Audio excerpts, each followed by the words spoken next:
Minister of National Security Dr. Horace Chang says money laundering and the financing of terrorism are threats to the financial sector that must be addressed with a sense of urgency.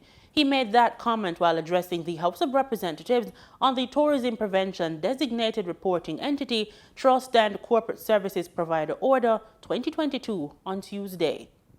The National Security Minister says the order forms part of Jamaica's National Action Plan to enhance its money laundering counter-terrorism financing framework.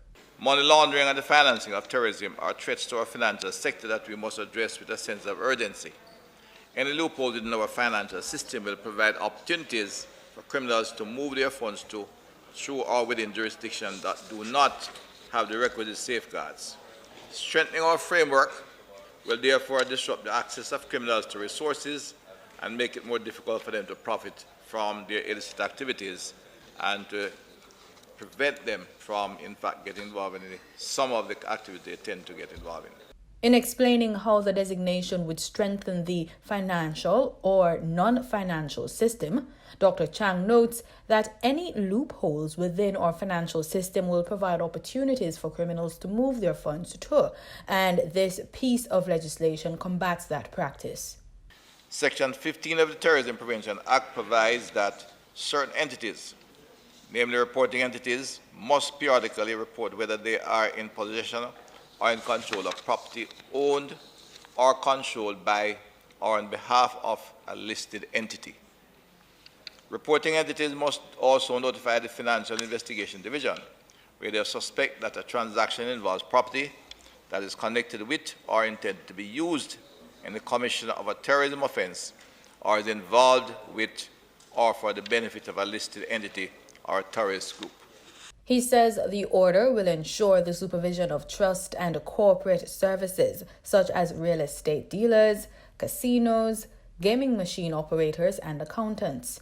Madam Speaker, the effective supervision of trust and corporate service providers is one of the targets of Recommendation 40 of the Financial Action Task Force for TAF recommendations.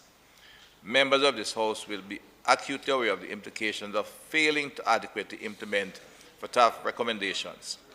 In this 2017 Mutual Evaluation Report, several deficiencies were identified in Jamaica's regulatory framework concerning trust and corporate services providers. The monitoring of providers of trust and corporate services was identified as one of the areas requiring improvement in Jamaica's national risk assessment. The implementation of the Terrorism Prevention Designated Reporting Entity, Trust and Corporate Services Providers, Order 2022, and other critical anti-money laundering and counter-terrorism financing initiatives that are in train will further strengthen Jamaica's financial systems. Dr. Chang notes that the order is, therefore, another critical step in Jamaica's anti-money laundering efforts and will ensure compliance within certain international systems. For the news on PBCJ, I'm Simone Absalom Gale.